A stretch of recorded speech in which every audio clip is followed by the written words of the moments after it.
বলেছিলাম সোশ্যাল মিডিয়াতেও এই বিষয়টাকে নিয়ে আসা, এবং যা আমরা এইভাবে করছি, যে অনুষ্ঠানগুলি আমরা নেতৃত্বের উপস্থিতির মাধ্যমে করছি, সেগুলি সোশ্যাল মিডিয়ার মাধ্যমে করা।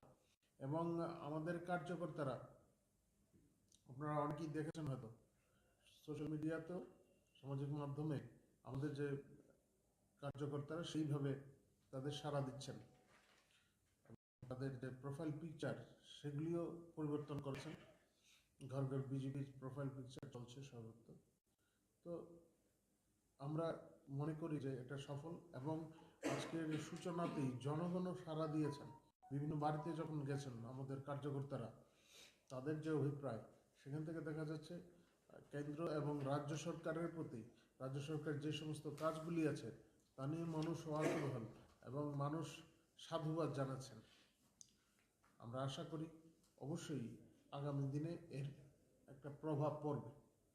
মোটামুটি এই বিষয়গুলি নিয়ে কথা বলার জন্যই আপনাদের ডাকা হয়েছিল। আর আপনাদের যদি এখন কিছু জিজ্ঞাসা থাকে আপনারা জিজ্ঞাসা করতে পারেন।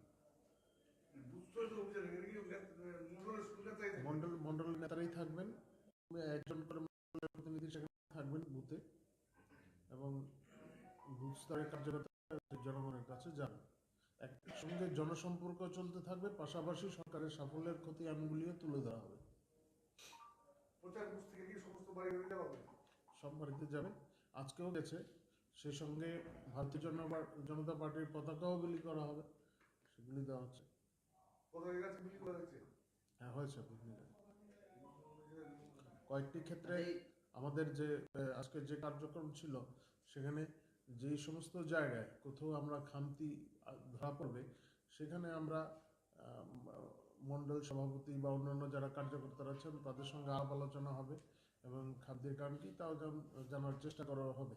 এখন পর্যন্ত তেমন কোনো বিষয় মানে আমাদের নজরে আসেনি, তবে বিষয়গুলি খতিয়ে দেখা হবে। এই 7 দিনে কি মানে রাজ্যের সবগুলো বাড়িতে যেতে পারবেন? চেষ্টা হবে, কার্যকর্তাদের কাছে সেই নির্দেশই আছে। এখন তো আজকে মণ্ডলের সূচনা হয়েছে, বুথ স্তরে কালকে থেকে শুরু হবে, সোমবার থেকে, এবং একযোগে এগুলি শুরু হবে।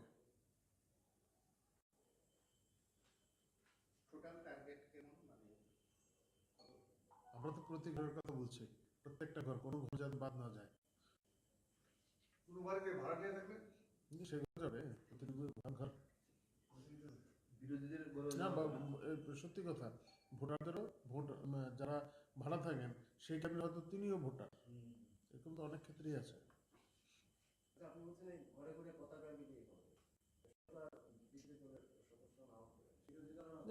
বিরোধী দল একটা যদি থাকেন সেরকম, আর যদি ভারতীয় জনতা পার্টির তারা উড়াবেন পতাকা।